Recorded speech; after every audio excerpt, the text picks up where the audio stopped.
Bonjour à tous, bienvenue pour cette nouvelle vidéo de l'art statistique. Je suis avec monsieur Nuchegem Alain Didier. Enchanté. Enchanté. Oui. Pouvez-vous vous présenter brièvement pour ceux qui ne vous connaissent pas? Ok, donc moi c'est Alain Didier Nuchengeme, Camerounais. J'aime souvent bien me présenter en présentant des aspects qui sont un peu moins caricaturaux, qui montrent un peu plus la dimension holistique de ma personne. Par exemple, je suis mathématicien, mais mathématicien au sens de Henri Poincaré, c'est-à-dire qu'au-delà de chercher à comprendre les structures abstraites, je m'intéresse aussi à la manière dont le cerveau humain produit des réponses à des problèmes mathématiques.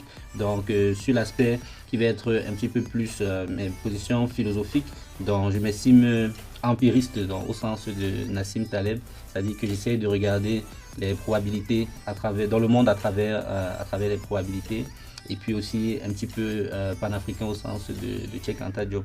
Donc j'essaie d'apporter une vision scientifique au continent africain. Ok. Qu'est-ce que signifie pour vous être major de promotion? Oui, à l'époque, en fait, ça représentait un défi. C'est-à-dire que je n'ai pas forcément eu un secondaire aussi. Vous savez, ces gens qui sont premiers depuis qu'ils sont nés. Donc j'ai toujours été plutôt moyen au secondaire. Bon, sauf en mathématiques, où j'atteignais souvent en termes de rang dans le top, mais jamais véritablement numéro 1. Donc être major, déjà, ça avait été pour moi à l'époque briser certaines limites. Et puis voilà, me rendre compte qu'en fait, je pouvais aspirer à une certaine forme d'excellence. Ok. Qui ou quoi vous inspire le plus dans votre parcours académique? Bon, en termes de figure d'inspiration, bon, je vais commencer par citer mon père. Parce que mon père, retraité aujourd'hui, c'était un mathématicien camerounais qui était assez bien réputé.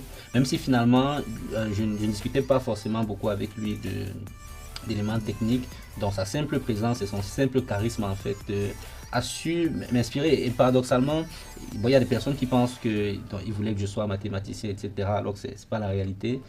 Je me souviens en seconde, il m'avait dit une fois, il voulait que je sois médecin par exemple. J'ai éclaté de rire, après c'était la fin de la conversation. Mais donc c'est quelqu'un qui m'inspire beaucoup. Mais sinon, au-delà de lui, donc, une figure qui m'inspire vraiment beaucoup au quotidien. Donc j'ai dit au moins une figure, si ce n'est historique, bon ça c'est un autre débat, mais au moins conceptuel, c'est la figure de Jésus-Christ.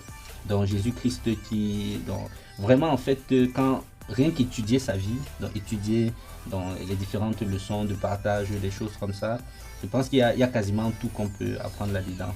Et sinon d'autres figures scientifiques, dont j'ai cité Poincaré, qui m'inspirent beaucoup, Nassim Taleb, Cheikh Anta Diop, j'ai cité. Aussi Carl Gustav Jung, parce qu'il faut avoir du courage de vivre un petit peu à contre-courant du monde. Et puis, ouais, donc quelques exemples de figures qui m'inspirent.